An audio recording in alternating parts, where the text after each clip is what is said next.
வணக்கம். சின்ன குரூப் சேனலுக்கு உங்கள் அனைவரையும் அன்புடன் வரவேற்கின்றேன். இந்த மாதிரி சப்பாத்தி மாவு கூட செய்யலாங்க.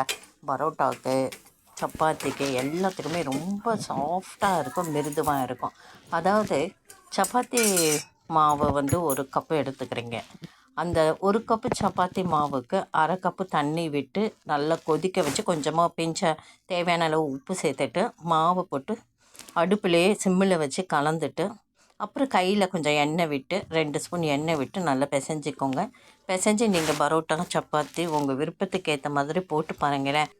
எத்தனை நாள் ஆனாலும் அந்த மிருதுத்தன்மையோட சப்பாத்தி, பரோட்டா இருக்குங்க. இந்த வீடியோ கண்டிப்பாக உங்களுக்கு பயனுள்ளதாக இருக்கும்.